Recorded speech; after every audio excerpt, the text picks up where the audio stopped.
you're new here, I'm glad you found this. Over the past few years, artificial intelligence has moved from tech industry talking point to something every organization in every sector has having to reckon with. And yet for most business professionals, there are real questions that remain unanswered. For example, where do I actually start? What does this mean for my role, for my company, for my function? And in a highly regulated industry like the biopharma and life sciences, how do I think about all of this in a way that is responsible and practical? Today's guest has built his career helping businesses find those answers. Mitch Kelly is an AI integration consultant and the founder of M&MKelly, where he works with organizations to help them answer exactly these kind of questions. His answers help them cut through the noise, identify and where AI can genuinely add value, and build the internal capability in a way that it sticks. He's one of the most grounded and practical voices I've heard on this topic so far, and I'm really glad to have him here. So Mitch, welcome. Really glad to have you here. Happy to be here, Ben. Great. So let's start with a little bit of more in-depth introduction of your sort of background and origin story. So for everyone meeting you for the first time, give us a short version of who you are, what M&MKelly does, and the kinds of clients you work with. So the short version is that I've been around a long time. I've had kind of a storied career. I've done a little bit of everything. I think that's actually an advantage at this stage in my life. I started out as an intelligence analyst in the Army. I got Cold War ended, which kind of ruined my career plans at the time, but that was okay. I got very interested in computers. This was just at the dawn of the internet, before everybody had like a web browser. Netscape came out. I was already playing on these computers. I just had an interest, and I got sufficiently interested that I went and just self-studied, and I became a Microsoft certified systems engineer just on my own. And I landed a job as a network admin. Did that for about 10 years. It was a logical transition from, oh, this is a nice hobby that I'm enjoying, to, well, let's actually make some money doing it. And I did really well, but I realized it wasn't my true calling, or I thought was my true calling. I wanted to be a scientist. This has always been my vision of myself, and it fits my personality, the way my brain works. So I abandoned that. I walked away from a solid career, a lot of experience, but I was quite senior. I said, I want to be a scientist. I went back and started over from scratch. I completed degrees in biology and chemistry, double majored. I did really well. I won an NSF fellowship. I went off to Michigan to pursue a degree in bioinformatics, really interesting stuff. My time at Michigan was, shall we say, external forces came into play, and things happened. It wasn't the greatest academic experience, but I had a really good professional experience here. I ran into a consulting group in my lead. This is where Vit and I met. And I was really interested in business, but I knew nothing about business except for my own experience of having worked in a couple of different industries at that point.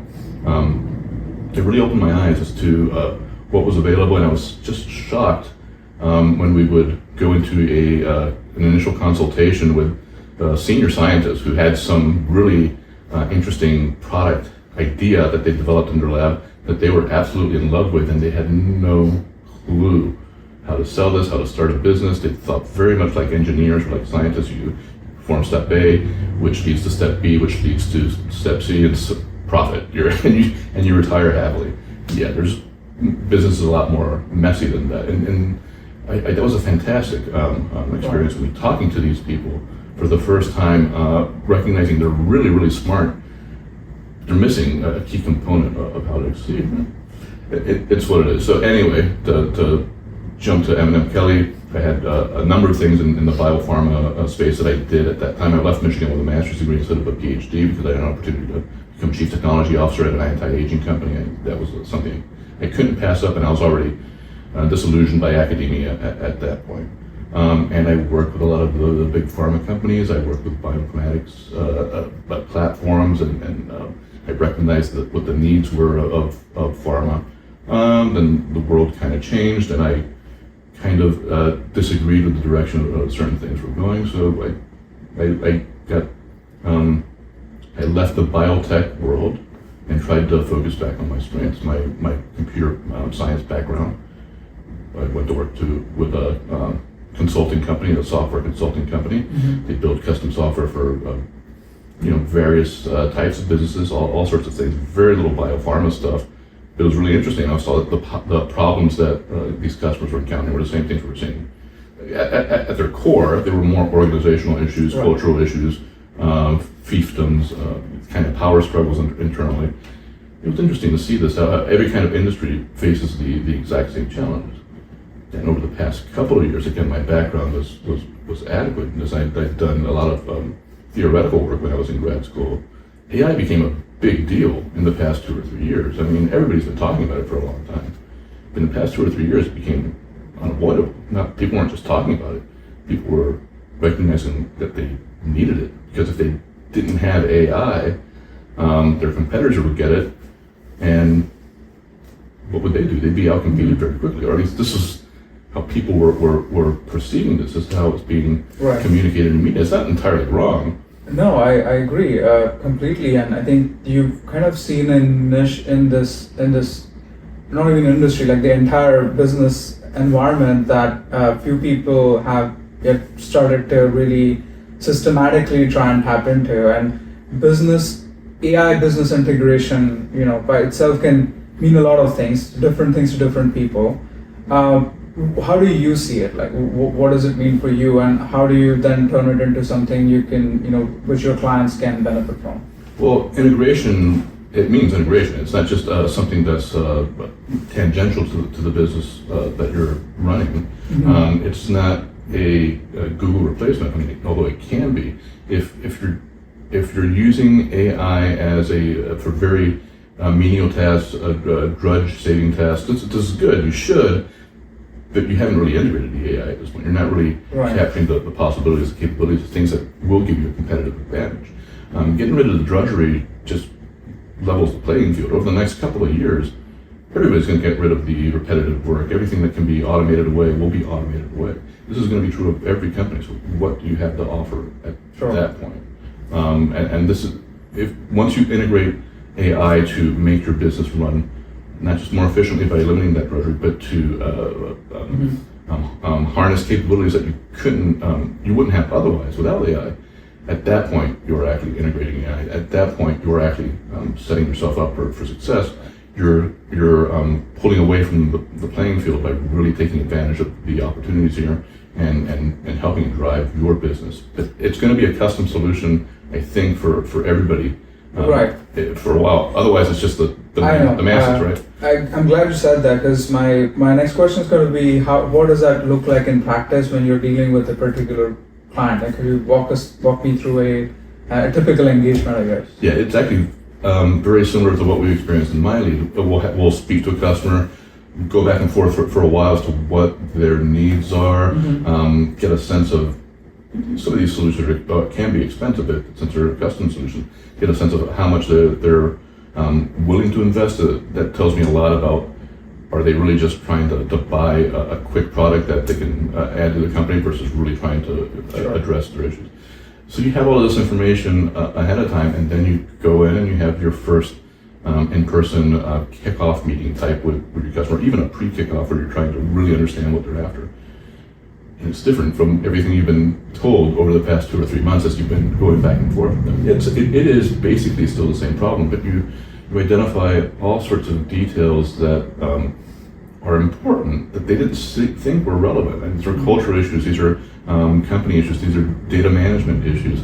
All of these things get discovered, but it's all a part of understanding what the customer's goals are for their business and whether they think they've got the right tool. Here, help me use this tool because it's going to drive me that way. But having the conversation, really understanding what they need, and then going back to my background, I don't even really think about what the solutions are first. I just go back and forth to try to understand. I might imagine how I would do this if I were in that person's position. All right. But I don't just go back to the tools that I know how to use immediately. That's after. So could you tell us some of the typical questions that clients come to you with? Because I imagine that a lot of it will be around tooling and platforms, etc. But organizational and cultural questions, is that also something you get? No. Okay. Not very often. But you think they should be thinking of absolutely. that? Yeah. Those are the first question. In fact, it's surprising how little medium-sized companies, even relatively small companies, how little they understand their employees and the culture inside their own business. Key example, and this is not the only time, but I did speak to customers 6 months ago. They're actually pretty important to me right now. Doing a lot of work with them. They came and spoke to me about implementing AI. They knew kind of what they wanted, but as I spoke to them more and more, I realized that they didn't really understand what their employees were doing with AI. They thought their employees were resistant to adopting it, to using it. They thought their biggest problem, as far as a cultural problem, how do we get these people to actually embrace this? And it was funny because one of the things that we did was ran a survey which had a very, very high response rate. Usually you run a survey about how you're doing whatever. How are you enjoying the new flowers in the bathroom, whatever. You get 4 or 5 response. You get 4 or 5% return rate. We had like a 50% return rate for this response. That's impressive. About AI. But the thing that was most interesting is 93% of the employees were already using AI for their work every day. Where the customer thought, boy, how do we convince these people to use these tools? Okay.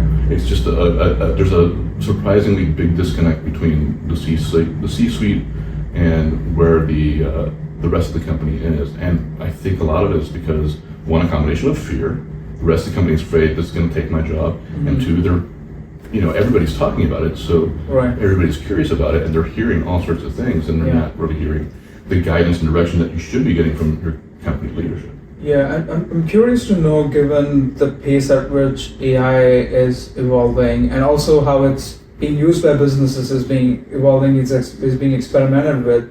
Where does your work end? What's a deliverable for your client? Well, it depends what I'm doing. I mean, I do custom work, and it's advisory work primarily, which, I mean, I'm to a certain extent, I'm pivoting away from it. People are interested in this advice, kind of the hand-holding at the C-suite as to what the right direction is, or just give me some guidance as to, is this the right tool or that tool?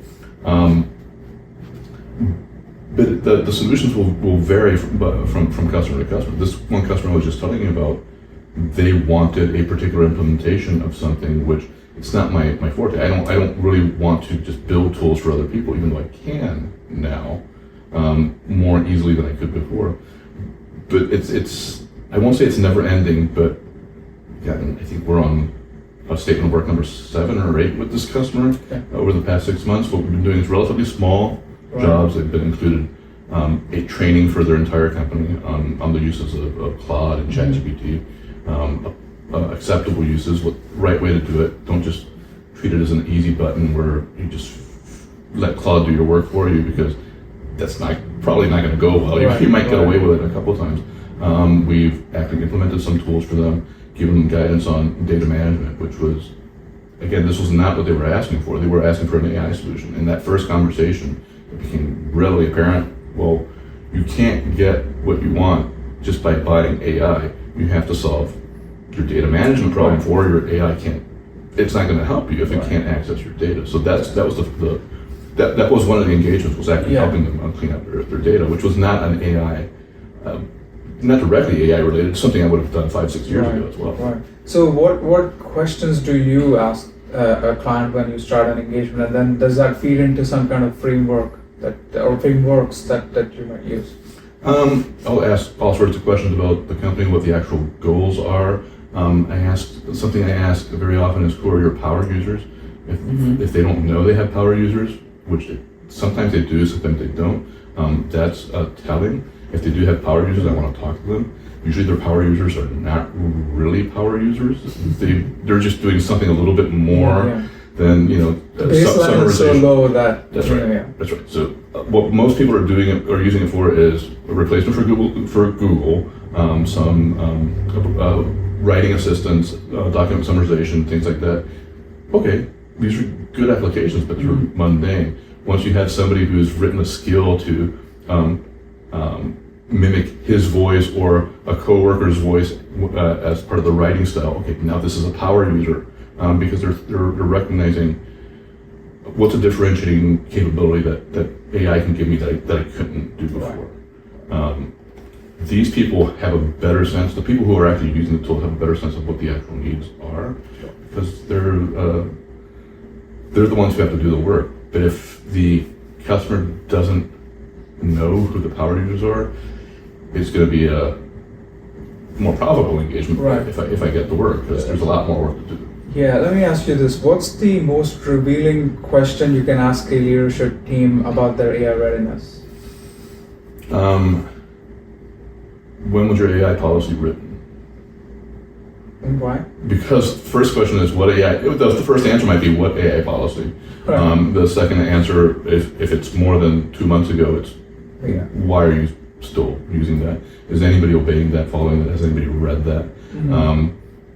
Your policy from 2 months ago is almost irrelevant at this point. It's not the way your company is using it. It's not the way you probably want to use it. The capabilities that were available 3 months ago were different from the capabilities. So, reading between the lines, it seems like you highly advocate every company having an AI policy. Absolutely. In fact, if you... no matter what their business is, there should be... Well, it depends. If your business is I mean, as long as there are people working who send emails, I guess they're probably using AI, right? That's the thing. I mean, when you asked it, I started thinking, well, maybe a farmer, but that's not true. I mean, we actually work with people who do landscaping and I can't remember the term, but they use satellite-based farming techniques. And there's even I know I have a friend who is starting a small garden in her yard. That she can keep track of yields and compare this to weather conditions historically and determine, like a farmer who's been farming for his whole life, ideas about how do I, given what the forecasts are, given what the weather has been the past couple of years, should I be planting this? Should I be rotating that? Should I be adding this additional supplement? There's almost no job out there that couldn't use it. But if you're if you're a sole proprietor, a unicorn running your own business, if you need an AI policy, is it in your head? But if you have employees, you should have something. It's the most basic governance instrument out there. An AI policy, just these are the rules and making sure everybody knows what they are. Right. So if you want to take a little bit of a closer look into the kind of consulting engagement you do, what does the sequence of that journey look like? Is it always quick wins first to build internal buy-in, or do you sometimes need to start with the harder, more structural reform work? It really will depend.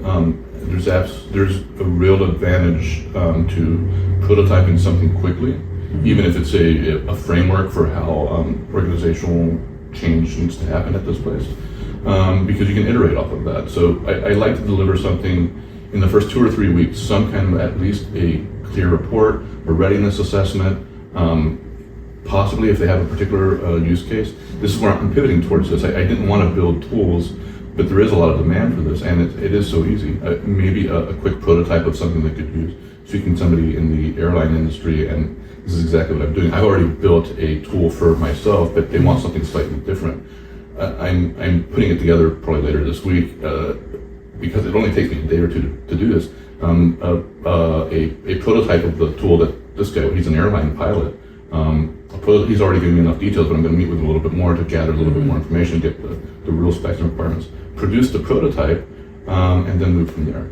It's just it's kind of a quick win, but it's also a direction setting deliverable for the company. That makes sense, but how do you kind of balance the need for quick wins with the stakes, right? I mean, I'm guessing what the pilot's asking you isn't something that has directly to do with, flying the plane. Right. But what's the flip side, the risks when you go for quick wins with AI? What should you be aware of? I mean, when I do it, there are risks of everything. You could be wrong about what the ultimate need is for the customer, and then that's one of the advantages of doing the prototype or having the quick win. You get that immediate feedback. But even if you're aligned with the customer, there's always a risk of the solution that you're suggesting now is worthless 3 months from now because a better solution is.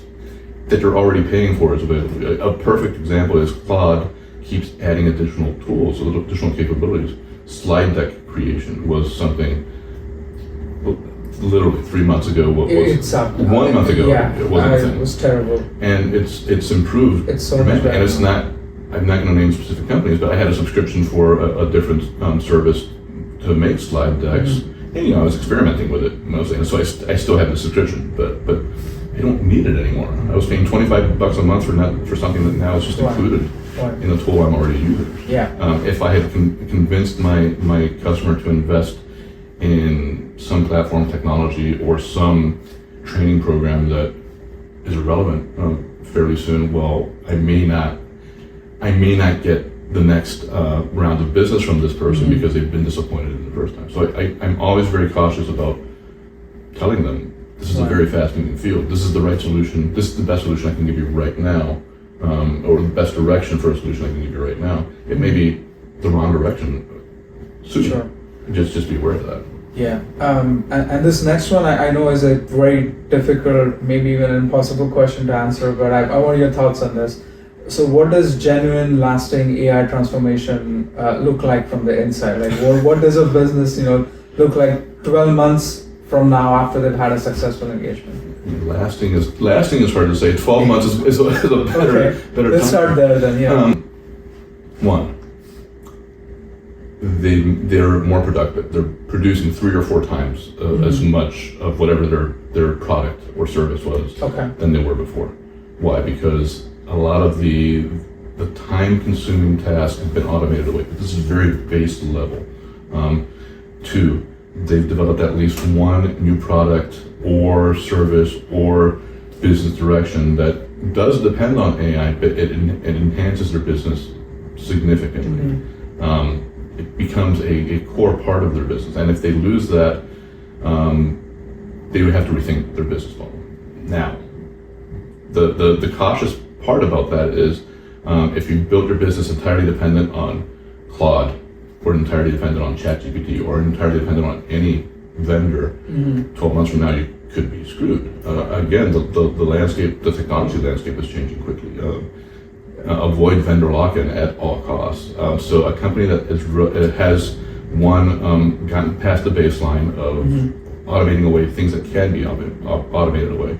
2, has embraced an AI solution that actually drives additional business, additional revenue, additional direction for the company. And 3, implemented the right safety and governance measures so that people know how to use AI properly, so that they're aware that this is a fast-moving field and they can pivot quickly, try to, whether it's a framework or an actual tool, modularize it as much as possible so that if one component becomes obsolete quickly, you can replace it with the newest version relatively easily. This is going to be the operating system for running businesses and building businesses over the next 2 to 5 years. I think at that point, nobody has a clue what it's going to be like, so I won't even begin to imagine. But this is at least the right journey for a company who is trying to become truly AI enabled and who is trying to really integrate AI into their business. And you said to me multiple times, and I agree, that the human and cultural side is often much more difficult than the technology side. So can you give us a window into that, what that actually looks like? Where is the friction coming from? It depends on the business. The one thing that I think is most culturally challenging or most culturally sensitive right now is the difference between what leadership, the C-suite wants, and what the people actually doing the work want, or their perspective on what AI does. For a lot of the people doing the work, the fear is, this is going to take my job. So there's a lot of tension, a lot of fear, and a lot of almost competition between people on the ground and the leadership, and that this creates quite a bit of cultural friction. I can give you 2 clear examples from industries I'm working in, like software development. This has been for the past 50 years, this has been the best career to pursue. I mean, it's indoor work, no heavy lifting usually, good compensation, demand is not going to go away. People have built careers off of this and people are entering this career. Still, we just started this week. One of my customers just started this week an academy, a training, a class for beginner, junior developers. Do we need developers anymore?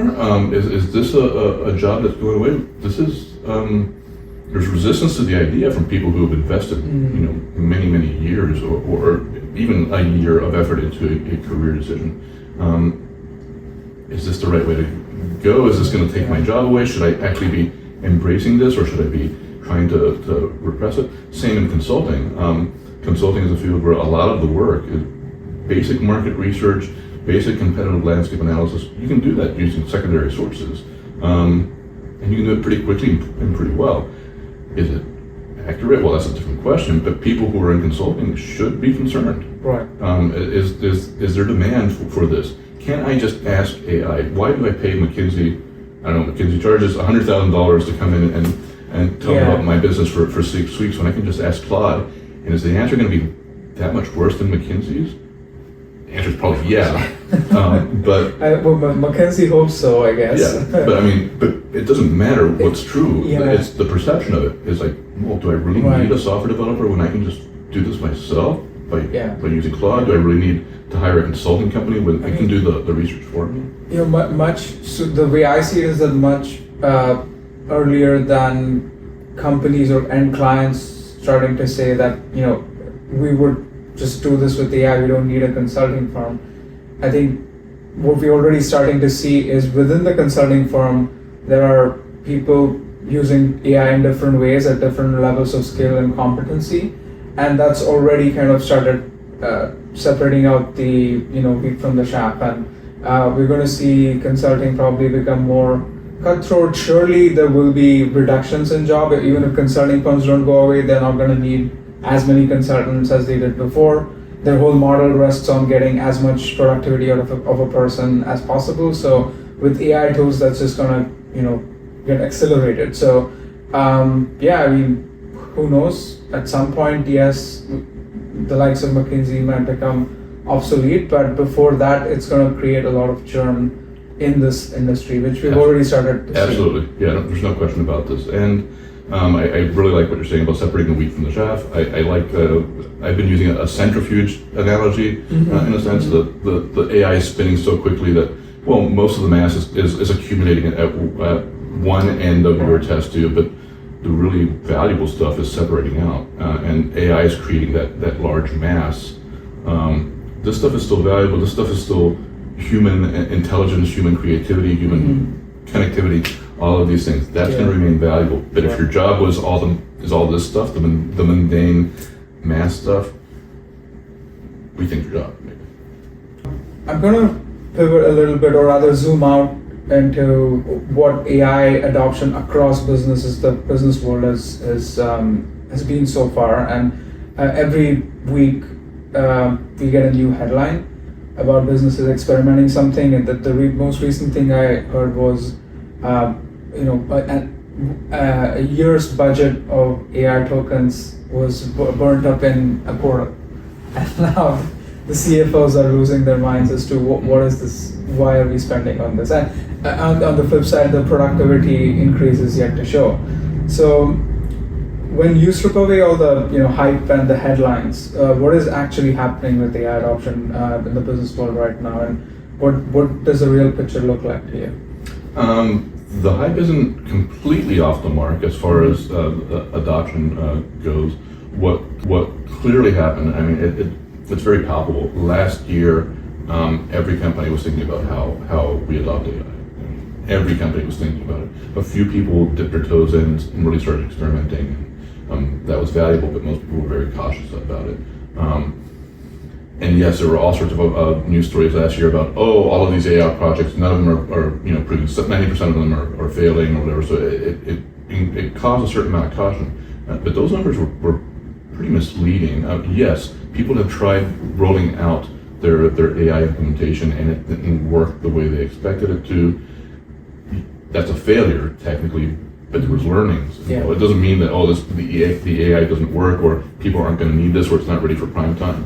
It is absolutely growing, changing, evolving technology, changing very, very rapidly, but everybody is adopting. And there was a shift at the end of last year, very beginning of this year, where it was like, let's stop thinking about it. You guys have had a year or whatever it is to think about this. Actually, I want my AI now. So people have been racing to implement this. There isn't a single customer that I speak to, regardless of what I'm trying to, why I'm talking to them, that isn't bringing up AI as part of the conversation. But, so on that point, what do you think are the biggest misconceptions of these CEOs when they, or whoever leaders come to you, let's say about AI? Well, what are they getting wrong? The first thing that everybody seems to think it's magic and it can do everything. It can't. I mean, it's really limited in what it can do. I shouldn't say that. It's actually quite impressive in what it can do, but what it can do well is still quite limited. You need to use it effectively to really get value out of it. The biggest misconception I think the CEOs have is, well, there are two. One is our people don't want to use AI. I don't know why they think that, but they seem to think that, and every time. But that must be coming from somewhere, right? Like, it's a disconnect. There's a huge disconnect between. There's fear. I mean, people are afraid of it, but what I've heard is like CEOs themselves are pretty gung-ho that their employees should use AI. Absolutely. But at the same time, they feel the ground reality is that people don't want to use AI. So that's right. You know, where is this coming from? I don't know. There is resistance. I mean, there is some fear, but it's very consistent. When I've spoken to company after company where I had the initial conversation with the leadership team and so on, their resistance, or I mean, this guy's really liking it, but most these other people they're not. And then I interview the employees; they're all using it in various ways. Right, but just not the company provided one. Is that what you mean? That's not necessarily true. I mean, if there is a company provided one, like a ChatGPT license or whatever, people are using it, and we can tell what they're using it for. Most of it is still recipes and personal things, but they are using it for their job as well. When you know what the big tasks are: summarization, writing stuff for you, etc. But I don't know why CEOs are. They know. I think it's the leadership team thinks that a conversation about AI is with an employee is an employee thing. Okay, my job's at risk, so the employee tightens up, isn't quite as honest or open with the employer as to what they're doing. Maybe because they heard about an AI policy 6 months ago, they didn't actually read it, and they don't want to admit that they're using ChatGPT for business. I don't know what the disconnect is exactly, but clearly the leadership team does not understand what the actual bulk of the organization is doing. If they have that misconception, and almost all of them have that misconception. The other we talked about was that it can do anything it can't. If you don't have a clear application for your AI, sure, there's a lot of automation that can be done. Without AI, without AI, but even with AI can help automate some tasks if you set it up correctly. That's still pretty modest win. That's not. It's not the difference between I adopt AI to save costs and therefore I remain competitive versus I adopt AI to save costs and drive additional revenue that I couldn't have got before. It's a surprising number of CEOs miss that second part. They don't quite understand what AI is about, so they're thinking about implementing it in a way that's pretty mundane. Yeah, so that's a good point, and I want to ask you: are there any risks of organizations over-investing in AI strategy before they've got the basics right? Absolutely. I mean, you have to understand what the technology. One, you have to understand your business. Technology by itself is not a business solution. It has to have an application that you understand, that you know how to use, and that actually enhances what you're doing. It helps you sell more of whatever you're trying to sell. The risk of over-investing before you understand what the tools can actually do. You think, if I get AI, then I can use it for marketing, I can use it for my HR and hiring, I can use it for my other operational tasks that I have, and you don't understand that all of these things have to work together. All of these things have to be driving towards the same direction. Somebody has to understand how to implement all these things. I can't just buy it out of the box, plug it in, and have everybody, suddenly I'm making more money. And it's a weird kind of just disconnect between what AI is actually able to do and what people seem to think it can do. Right. I don't know if I want to blame science fiction movies or what, but people are really off the mark as to what it can deliver. And so, what would you say to the other end of the spectrum? People who are like, oh, we'll look at this next year. I'm sure they're not. I suspect they're not coming to you as for advice. But what would be your advice to them? If you think you can run your business without AI, maybe you can. Think about what your business is. Think about what your competitors are doing. But most likely, you're missing the boat on something that could help you. Are there sectors or industries, types of businesses you think where that makes sense, like where they don't necessarily need to venture into AI? Sure. Mental health services to a certain extent, right? These are very... but they've already been tried, so you feel that there's a negative impact that... No, I'm not going to say there's a negative impact. It depends on how it's being used. If it really is for... If a mental health professional or mental health organization or whatever is trying to offload the people connection aspect of it, offload that to AI to help them understand what somebody else is going through or to relate or whatever, that's probably a mistake. But it can still help you with bookkeeping, time tracking, marketing, all of these other things, which any business will still have to do. Right. Unless your business is so completely insular, or unless your business is an anti-AI business explicitly, I think you should probably be at least considering it and not waiting too long. Yeah. Don't just race out to make everything in your business AI connected. Right. Or like right out of the gate. That's probably a mistake. Understand where it's going to provide the most value. Try to be iterative, incremental, but recognize that all of your competitors are going to do this. If they develop enough competitive advantage, or if the level playing field becomes much more elevated than where you're playing, then you're probably in trouble competitively in the future if you're not thinking about this now. Right. Switching back to the human side of it, right? We spoke about how the businesses are trying to reduce the number of employees by having AI do a lot of the work, and at least talks of job losses, disruptions, and in many cases actually those things happening. We've already seen them. And as an employee or a person working in the industry, how should one look at this? Like how should one look at this so that they don't just get depressed but can try and do something about it? Okay.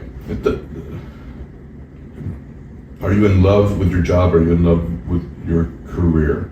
Can you imagine ways of your job being more, getting more of the things you want out of your job and less of the things you don't like about your job from a day-to-day standpoint? Well, maybe rethink your job, maybe rethink your career, maybe think about whether the things that you're doing now, the things that are keeping you employed are valuable to you, to your employer, to your sense of well-being, and if not, I don't know what the job market is going to look like 2 years from now, but if you aren't thinking about now ways to find fulfillment in your work, eliminate drudgery from your work, help you set direction or some guidance or some kind of idea generator, decision generator, or whatever, if you aren't embracing these tools, you probably will be at some point. Right now is the time to embrace it, to give yourself the best advantage of a bright future, given that we don't know really what the future is going to look like as far as the future of careers, jobs, the nature of work itself. But think about it now, because you may give yourself a big advantage a year down the line, rather than waiting or just rejecting it out of hand. Yeah, that's really something. That's food for thought for sure. All right, so maybe let's switch gears a little bit and talk about AI specifically in biopharma and life sciences. And for those of you who follow this channel regularly, a lot of you are in biopharma and life sciences. So I want to get specific for a few minutes at least, and get Mitch's thoughts on a few things that are relevant to this segment. So to you, Mitch, I want to say, I've heard of this from multiple sources, some on the side of the pharma industry, others more on the side of just hyping up AI, that biopharma and life sciences are kind of behind other sectors on digital transformations in general, and now AI in particular as well. Would you say that's a fair characterization? It's hard for me to say for sure. I haven't been working directly in the biotech, biopharma space for a couple of years now, but it wouldn't surprise me if that's true. It tends to be kind of a slow moving industry, and the regulatory burden is so high that it's difficult for these companies to implement the right kind of technology tools. When I was with a bioinformatics company, a Swiss-based company, and we would have to get our computer systems validated for various reasons, but for regulatory reasons, for funding reasons. Institutions required some level of validation, and you want you're building biologics or drugs that could harm people if not administered properly. So you want to make sure that this is properly regulated if you're generally designing drugs like this. So it's a slow process, and it's not a matter of them not being forward thinking. You've got very bright people. Bioinformatics is a fascinating field. I mean, when I was deep in bioinformatics, we were discovering all sorts of really interesting things that had tremendous potential for personalized medicine and relieving human suffering. But it's difficult to implement these things. But that was kind of pre-LLMs, right? It was. Gen AI wasn't on the scene, and even to this day, maybe Gen AI is not speeding that up to that. Maybe you can code quicker on computational biology, right? But the core work, the modeling, molecular modeling, etc., that's been done with the help of AI for a while now. Right. Right. So deep learning and these. Yeah. This is 10 years or more since deep learning was a thing, when tensors and these kind of other tools for data analysis were being developed. LLMs are they're a variation of this. Yeah. And they're a newer technology, and they're more accessible in a lot of ways. Mm-hmm. But AI has been used for biopharma and investigations for a good chunk of time. So you'd figure it'd be more advanced, but it is a slow moving process because of the regulatory environment. Sure. Primarily.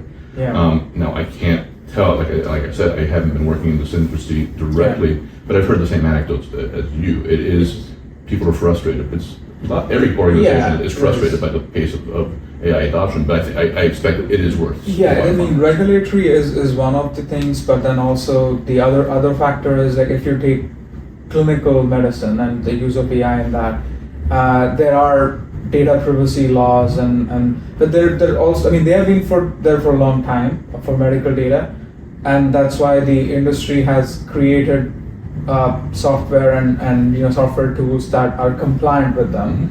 I think the challenge remains that the medical data exists in many disparate pools who do not necessarily talk to each other for various reasons, not because they cannot, more of a business reason thing, and that's one of the reasons why it's not as easy for AI to just be plugged in, capture all the data and then get trained on it or use.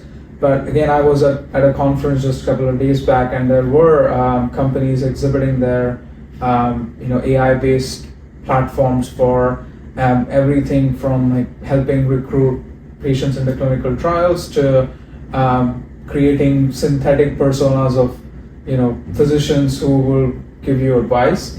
None of this is mainstream. Well, on the research side, the clinical trials thing slowly coming into what you would call mainstream, but still long ways from that.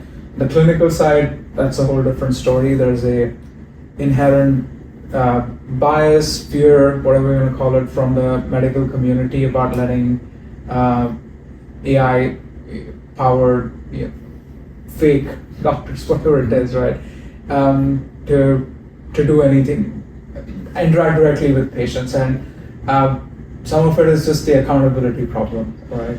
Yeah, but you mentioned three things here. Yeah. One is, the first thing you mentioned was heterogeneous data collection, storage, etc. Very difficult to access your data because it's of different types, located in various different locations, and it's very difficult to put it all together for various reasons. Some of the reasons sometimes are very practical. You have a lab that likes the way it collects its data, so that's just the way it does it, and you're going to have to deal with it. Well, okay, it doesn't. It's very difficult to map the way they mapped the way they collected their data to the way somebody else collected data. These are all challenges that are out there. But every industry is facing the same thing. I won't say every industry, but a lot of the industries I'm speaking with, these kind of data management challenges are consistent across the board. They are more difficult in biopharma, again, for the privacy issue. For the GDPR has only been around 7 or 8 years, but it was quite onerous when it came out. There were all sorts of things about it that just made it difficult. But whatever, the regulatory environment, the kind of care around personal health information, etc., it slows things down. There's no question about this. Right. But you mentioned something else. Some people are thinking about ways of using this that are creative. How would this doctor interact with this patient or diagnose this condition? How would this scientist present this information to a colleague, etc.? These are smart use cases. Yes. I mean, they're helpful for the human level thinking about how to do this correctly. Right. What's the, I don't know, just it isn't drudge removing it at this point. It's being creative. It's trying to enhance your capabilities, augment what you know, the way that you work. People who are doing this, I don't see a regulatory restriction around those kinds of exercises. No. But once you are patient facing, now there are real concerns here. Correct. But here's where it becomes a little bit controversial. The reality is your patients are out there using AI to try to figure out their own health conditions. Why does biopharma or the pharma industry or big pharma or whatever think it has a monopoly on human health? It doesn't, and I think there's going to be increasing competition from citizen scientists, citizens interventionists over the next few years. But I think it still goes back to the accountability question, because when a person looks up something on a chat window and gets advice and then acts upon it, decides to act upon it, they are taking the full responsibility of that. Whereas if they are using a tool that's being sold as this is going to give you clinical advice and they take it, then the accountability shifts. Right. I think so. It's that's the bigger question, and I think there is a lot of potential for use of AI in the life science healthcare industry in what I would call knowledge work. That's where I've been in for the last several years, and I have seen adoption in certain aspects. There's a lot to be done, but a tremendous amount of potential that lies untapped in knowledge work, such as gathering insights, doing analytics, conducting research, market research, not clinical research as well. There are many things you can do to speed it up, because there are, even in a clinical trial, there are so many things that are outside of administering the drug to a patient and observing them, right? You have several, you have clinical trial protocols to be written, case record forms to be collected, data that needs to be cleaned and then formatted and analyzed. So there's so many things that can be sped up that way, but at the core of it is still the person or patient being given a drug and then observed for a certain amount of time, which in many cases can be months, even years. And AI so far I haven't seen a way for AI to be able to reduce that. So I am a bit skeptical when people like the CEO of Anthropic would say, "Oh, the drug development pipeline is going to just become so short, and then there's going to be a backlog. Like maybe by 10%, something Right. that took a trial that took 5 years might take 4.5. But Right, but how, But you have what to do you consider, will AI, there are external forces that force organizations of any kind to adopt, change the way they function, etc. If competition from citizen scientists, experimentation, biohacking becomes so great that a 10-year drug development pipeline is no longer competitive, pharma will adjust. Absolutely. I don't expect that to happen anytime soon. It's got to be proven that there is competition. I don't think pharma believes there is. I think there will be. But also the other aspect of this, you're right, accountability is really important. If I decide to inject myself with, or whatever, take ivermectin or something for some believed disease, okay, well, that was my choice. If you as a physician prescribed me ivermectin and I had negative consequences, if I had side effects, if it kills me or paralyzes me or whatever, which it probably wouldn't, it doesn't, but you prescribe an intervention that does me damage, well, now you're responsible too. It's two people who have responsibility. That's different. There's definitely a difference here, but why do you know that prescribing, I won't say the drug, prescribing this particular treatment is going to be beneficial to me or not? When you don't, you have a lot of experience, you have a lot of data, there's evidence. There's plenty of evidence that this is going to work, but it won't necessarily work. Yeah. And unfortunately, a lot of the evidence that, I won't say, it depends on what the intervention is, a lot of the evidence that is out there that is supporting the benefits of these treatments is wrong. And just the reality of how clinical trials function, there's... What do you mean that it's wrong? Well, Johnny Ioannidis from, I believe he's at Stanford, wrote this paper 20 years ago about 80% of biomedical data sets are incorrect. There's been a reproducibility crisis within the biomedical sciences field for even since before I became a graduate student. You mean at the basic science level? Even at the basic science level, Okay. this is some of the basic science is just fundamentally incorrect and irreproducible. Same with clinical trials to a certain extent. You have a limited sample, and unfortunately our samples have been, unless things have changed recently, pretty homogeneous. We aren't getting a really broad, diverse sample set for a lot of the clinical trials that are being run, because it's the same types of people who will tend to volunteer or participate in these trials. So what may be strong evidence for an intervention working very well in most people may not be accurate for a specific subgroup for which a clinical trial was never run because the group is too small. So you can never guarantee that your intervention is going to be correct, but the culpability aspect of it is daunting. It is restrictive. It would prevent you or some other organization from trying to implement an intervention.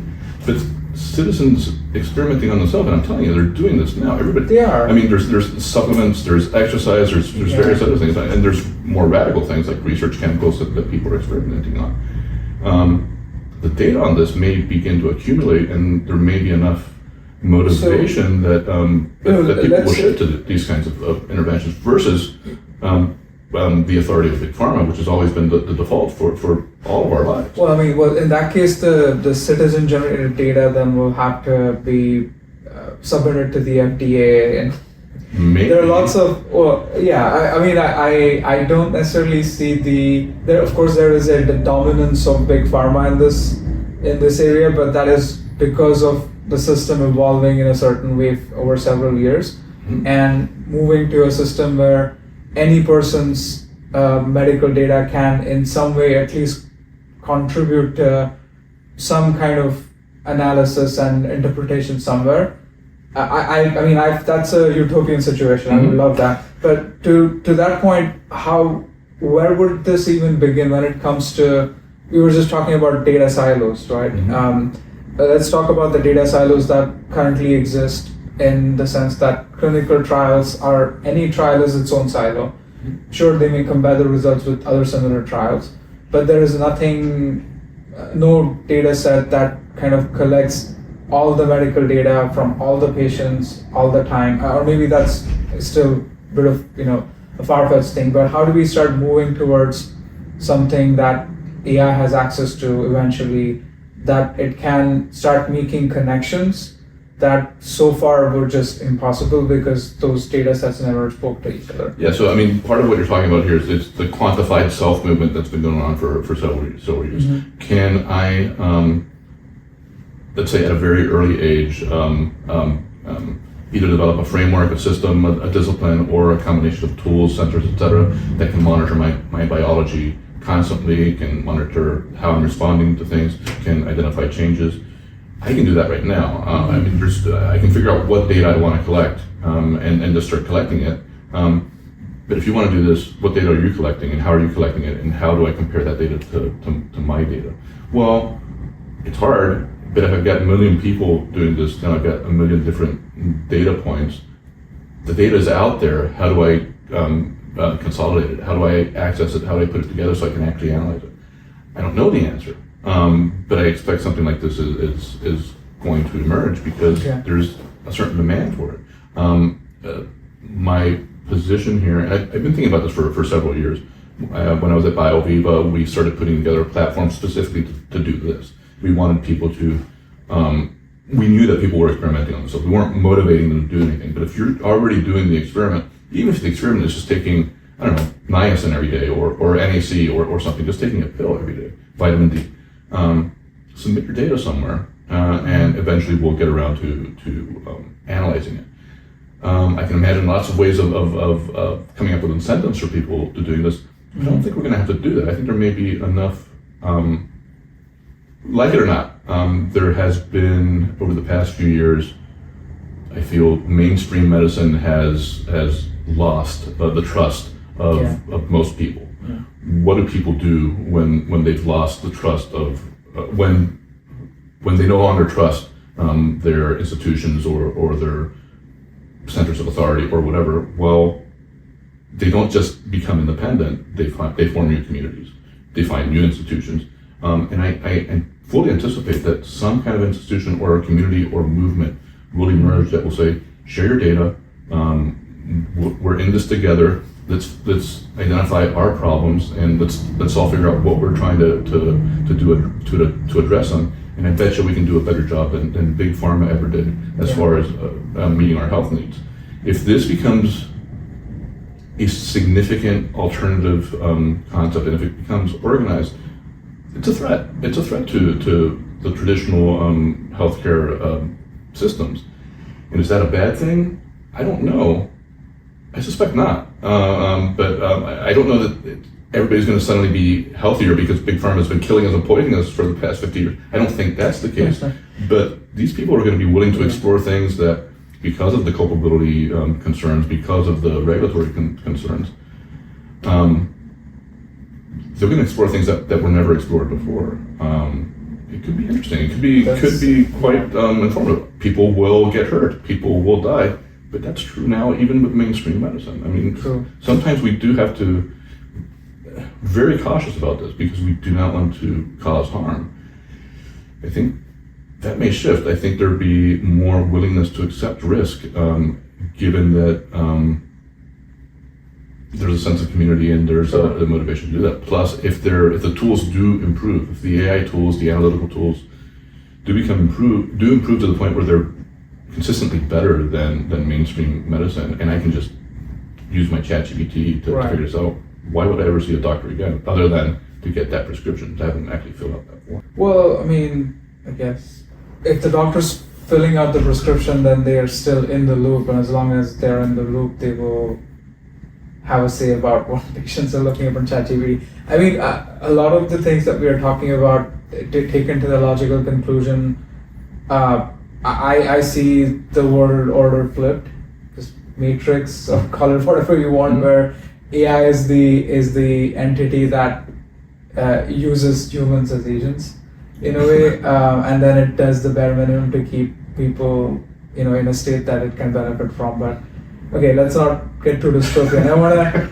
switch to something that's a topic that's quite relevant to our audience at Vitruvian Consultancy, which is the impact of AI on careers, especially for those just starting out, transitioning from academia into industry, let's say PhDs, masters, early career professionals.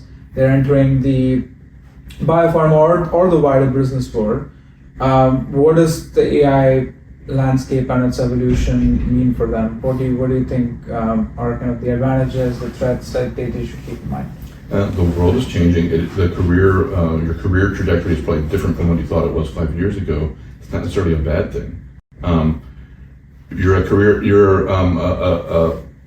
a graduate student now.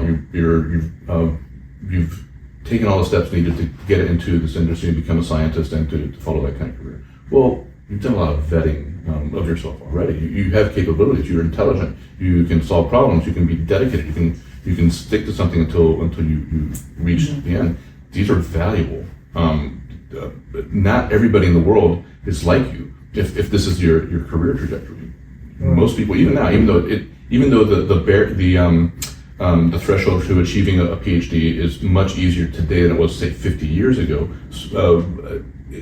There's more opportunities to get advanced degrees.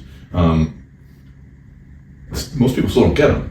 And I'm not trying to create a caste system here, but if you're on this path already and you're thinking about career and you're not just thinking about getting a job to make ends meet, you have an advantage. Take advantage of this. Think about the way you think about things, your cognitive abilities, your human capabilities. Double down on those things. If you're doubling down on any kind of technical skill or anything that can be automated away, you're not going to do as well.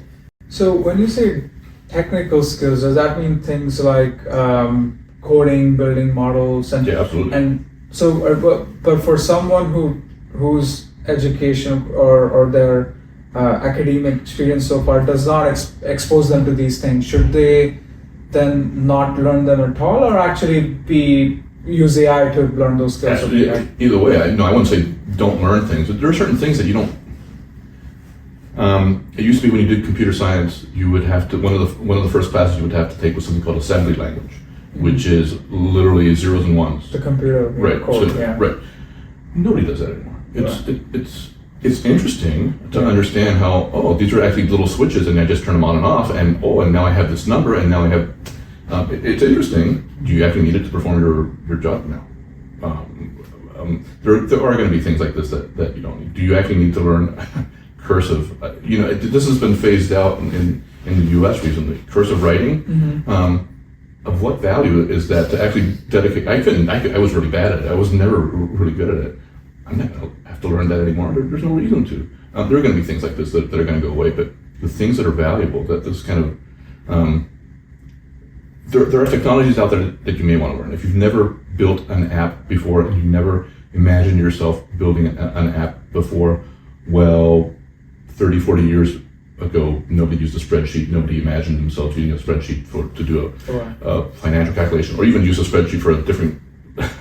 I used spreadsheets back in the day just to create forms that I could print out and then fill out by hand because it was nice and organized, nice structured layout.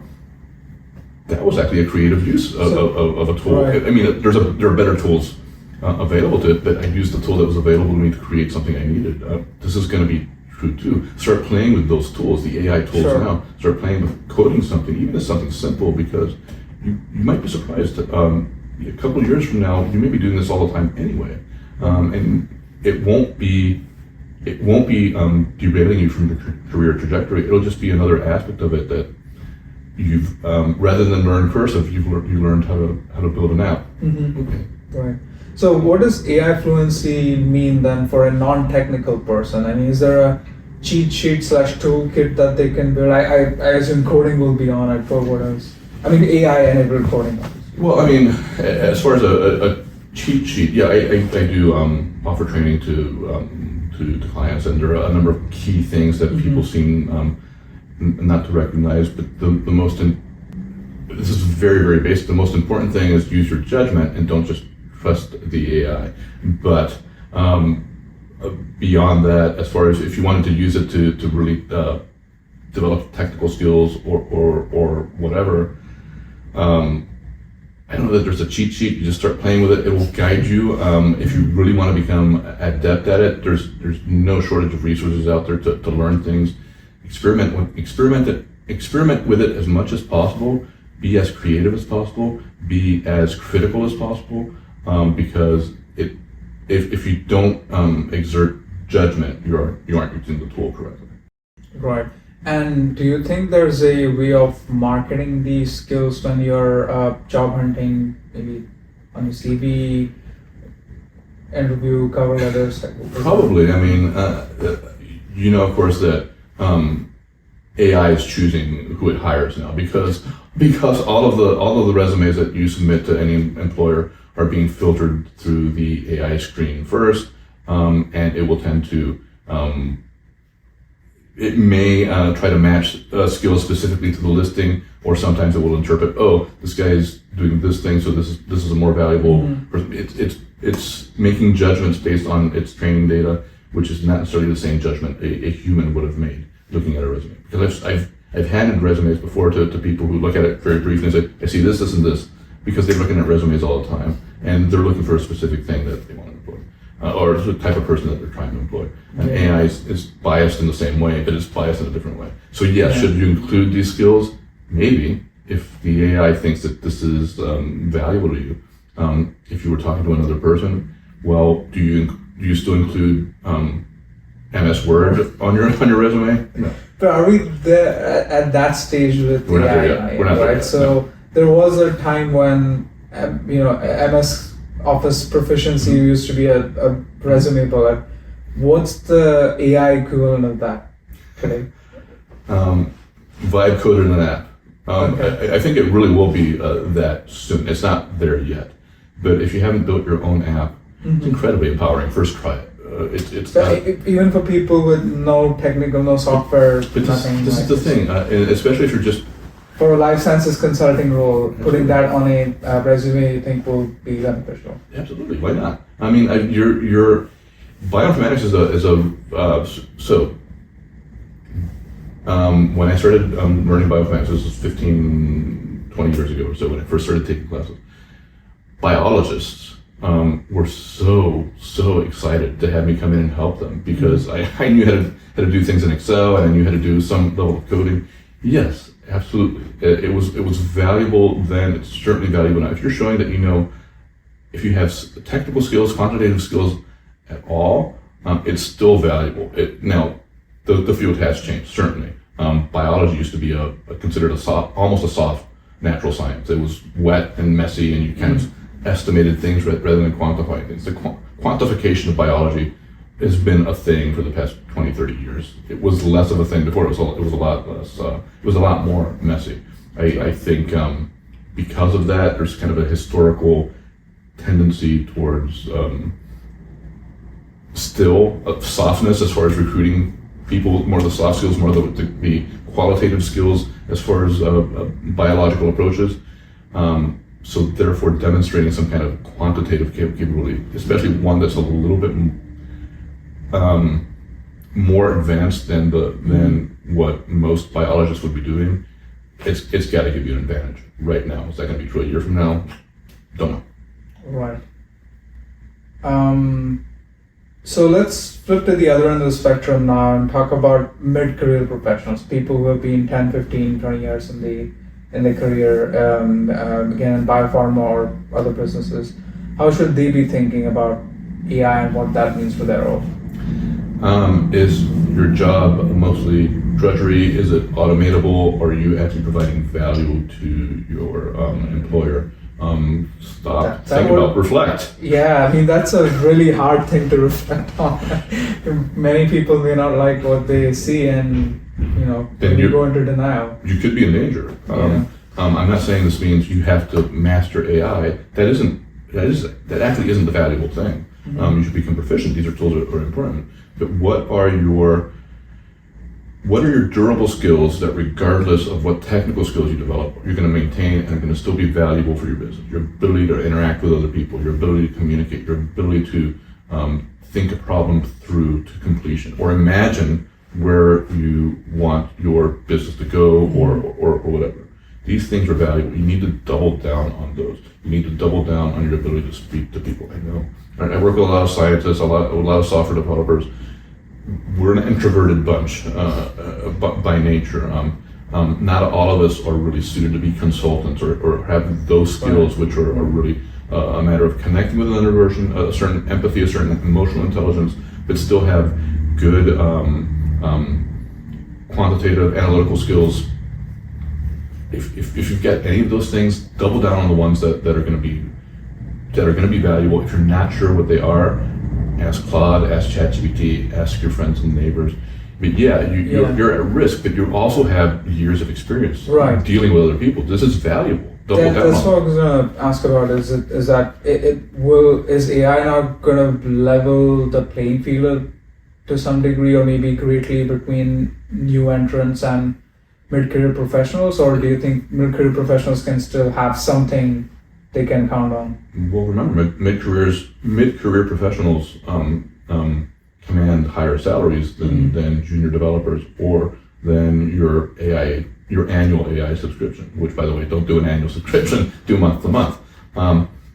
Yes, so I spoke to a company that was worried about, we're spending $250,000 on this license. Is that really worth it? Well, that's one mid-level manager's salary.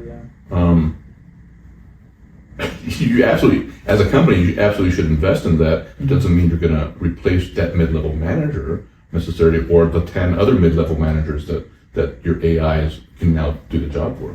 They have institutional knowledge.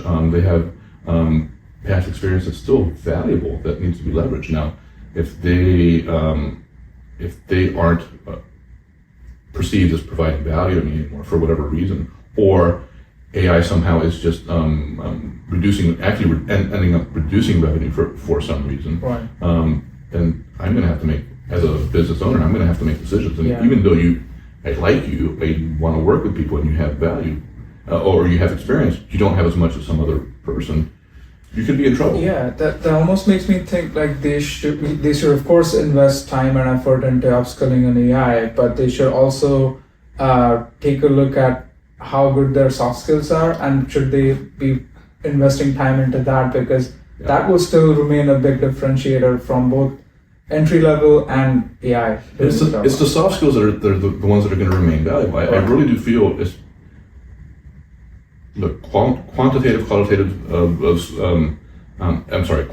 skills are important, but a lot of them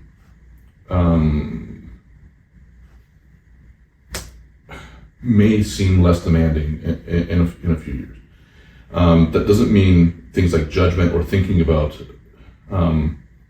your quantitative problem in intelligent ways goes away. You still have to think about your problems. But a lot of the things that you've been depending on for your career, that you've been building as the important aspects of your career, may not be important, because if AI can solve them, they're going away. Double down on your soft skills. If your soft skills are weak, figure out how to develop them, or come up with a career pivot. I mean, there's really no shame in doing that if circumstances change, but it's also potentially more fulfilling. A pivot to what, right? Because number of opportunities out there. I would say entrepreneurship of some kind is I think what's going to happen. I don't know for sure. This is what I've kind of been observing, or it's kind of a pattern or a direction that I feel things are going in. I'm seeing more and more people saying, it's broader than I think. I've spoken to a lot of people over the past few months, and it may be AI related, who are saying, I don't want to deal with the corporate world anymore. I don't want to deal with business world anymore. I just want to go and do something completely unrelated. This a friend of mine who I told you about was building a garden in her backyard, and other people who really, they seem set to check out from the way life has been sold to them. This is your life trajectory. This is how you're going to live your life. You're going to get this job, This is just anecdotal. I don't know if this is broadly true. My sense is that it's probably more pervasive than people realize. People don't want the jobs and the work kind of life that has been traditional for my entire life and at least a couple of generations before that. Well, maybe there's an opportunity here to actually shift and to decide what is your passion project, become an entrepreneur. You may not succeed, but let's hope that some AI solves sufficient societal functions that you've got a couple of years to experiment, and then you'll be fine because AI is has paternalistically taken care of us. Or Again, I don't know, but I would definitely encourage people to search themselves what they're interested in and recognize there's an opportunity here to redefine your life and your direction. And it may be different from what you thought, but it may be better. Yeah. Again, great food for thought for a lot of people. Right. So before we end, I do want to touch upon the ethical and regulatory dimension of AI because it's moving too fast right now for any kind of regulation to keep pace. So in terms of AI governance, policies, guardrails, accountability, how seriously do you think our business is taking this, and what does responsible AI integration actually look like? Yeah, they're not. It's not a matter of not taking it seriously. They're not doing it well. If you come up with an AI policy that's unrealistic, why even bother writing the policy? Your people are going to be using these tools in ways that you can't control. You need to recognize that. You can put in all sorts of safeguards. You can put in all sorts of guidance. The most important thing is education, training. Make sure people understand what the risks are of using the tools that they're in the way they're trying to use them. Recognize that experimentation is really important, really valuable, but if your experiments are in conflict with the experiments that other people are running, what end result are we going to end up? What end result are we going to have? How are we going to use this? Be thinking about how your people are going to be using the tools, what things you don't want them to do, and what the strategy is for rolling this out and making the tools accessible, etc. The real challenge is being able to do this, control it, keep things contained without limiting people's creativity, limiting people's ability to try new things, because this is where there's real value. Some of your people are going to be very bright, and they're going to come up with clever ideas that you never would have thought of, and they're going to make you a lot of money if you're monitoring this correctly. And some of your people are going to tank your business if you're not paying attention to what they're doing. Yes. Who within the company, which role, which function, which department do you think is best suited to own AI policy governance? Should it be IT? Should it be legal? C-suite? Yeah, generally right now it's the CIO or CAIOs. They're creating whole new roles for the AI company. I think it is an information tool primarily, so that seems like the right level, as long as your CIO understands the technology and the business goals, and that there's the reality, the facts on the ground as to what people will be doing with their tools and can adapt.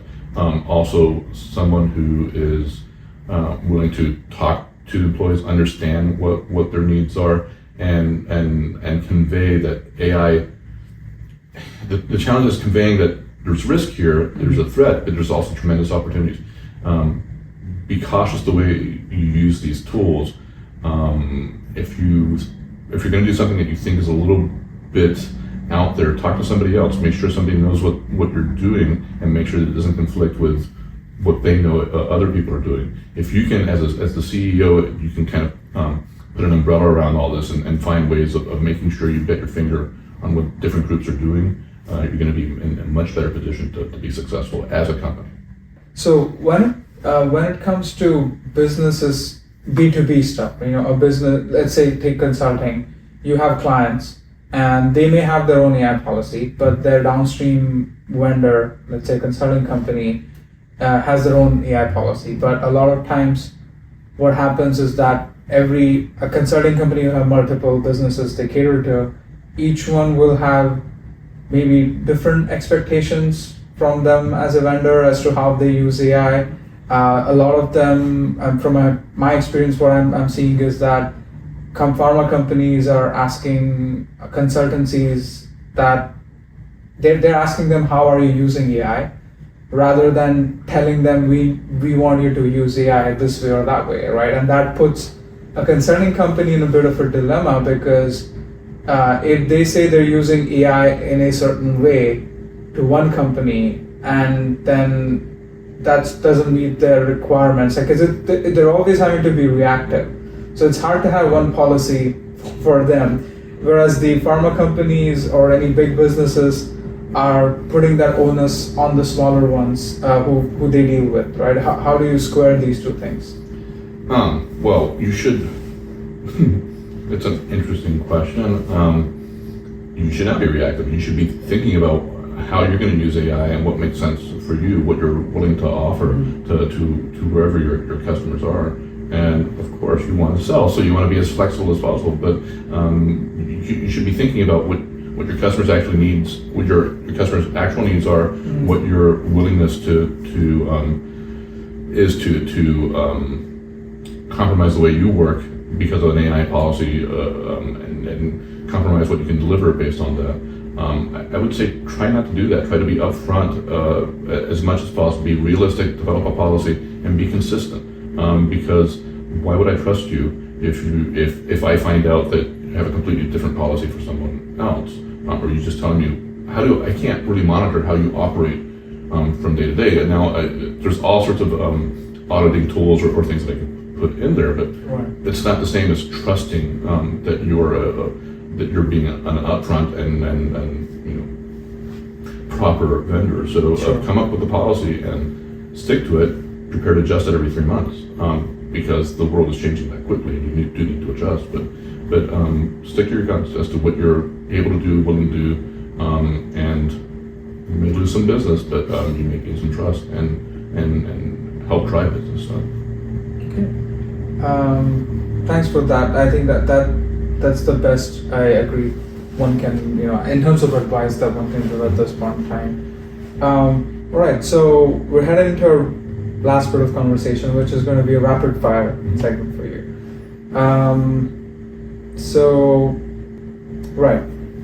First one for you. Where will we be in the next 3 to 5 years with AI in business, and one prediction you stake your reputation on? I have no idea. I mean, and anybody who tells you they know where we'll be, they don't. But I will make a prediction. I think the size of businesses is going to shrink, but the number of businesses out there is going to increase. I don't think there's going to be a mass kind of layoff or people are going to be completely out of work and we're going to go back into a great depression disparity where you have a lot of people making very, very wealthy at the expense of the middle and a lot of very, very poor people. Mm-hmm. I don't think that's going to happen. I think it's actually going to be not homogenizing, but I think playing fields are going to get leveled. And as a result, there's going to be more opportunities and a lot of interesting businesses are going to form that. More entrepreneurship. Yeah, a lot more entrepreneurship, I expect. Great. So then what's one piece of advice you would give to a business leader who hasn't started yet and knows that they need to start becoming an entrepreneur? Well, understand what your business is, understand where your business has limitations, and be creative. Find something that you think is going to provide value. Think about it a little bit. Experiment with it. If it doesn't work, experiment with something else. But do this quickly over the next, or the rest of the year, certainly, and figure out what your direction is as far as AI. Start playing with it, because if you just fear it and you start playing with it a year from now, it may be too late. People will be ahead of you. And one piece of advice for someone entering the workforce right now in a world that's being reshaped by AI. It's similar to what I would give to a business. Understand what you're interested in, what your values are, directions you want to go. Start experimenting with these tools and decide where the opportunities are for you. You have to make these decisions for yourself, but be reflective and try to understand what the tools are capable of. Better be creative. Try to imagine something you want to achieve, something that you want to do as far as career or a business if you are going to be an entrepreneur, and imagine how you get there from where you are now using AI, and assuming that AI is going to get even better than it is now, but you can kind of project the trajectory it's going to take. And start doubling down on that. Start preparing yourself for that. Start going in that direction and be ready to pivot when things change. Right. The AI tool or application, apart from the obvious big ones, that you think is genuinely underrated? Yeah, I think the thing people are still missing is the collaborative and community aspects of AI. We were talking about this a bit last night. I have a Claude Teams account, and I can share a chat that I've been working on with a colleague, but we can't both participate in that same chat back and forth. I think that's going to change soon. But there's another aspect of this, which is community driven. AI is going to drive the development of communities, maybe more communities. If you've ever read things like Snow Crash or any of Neil Stephenson's sci-fi work, the possibility of society changing in ways that we don't expect, where certain communities may have laws that are applicable to them that are have nothing to do with geographic locations. I see something like this emanating. I've been thinking of it. I'll just publicly coin the phrase here: Tinder for communities. I can imagine AI being used for this, for getting people to get on the same page and join together and work together for business purposes, but also for life and just personal purposes. I think the community building is going to be a very, very big deal. Tinder for community. Tinder for communities, yeah. I love that. Great. So, final question: what excites you most about what's coming in this space? I don't really know what's coming. I'm very hopeful about it. I feel that I'm incredibly empowered. I've been coding for a long time. We were talking about this earlier. I've been coding for 30 years or more. But it's a lot of work for me. And I don't, by nature, I haven't opted to code something right away. I'll do a little bit of coding, but now I can build full-blown apps in very little time. And if I'm doing that, I think everybody else is going to discover that there are these really empowering capabilities that were not available to them 6 months ago, are available to them now. Right. What's going to be available a year from now or 2 years from now? I don't know, but it's very promising. The other side of that is, okay, gray goo and we're all dead. But I tend to be more optimistic about this. I think the opportunities for happiness, stable lives, less stressful lives, I think that's all potentially right around the corner. And that's exciting. I think the potential for human wellness is actually quite great. I think it's a very powerful, very potentially very valuable tool and world altering. Thank you, Mitch. On that upbeat note, let's end our conversation. Thank you so much. Thanks, Ben.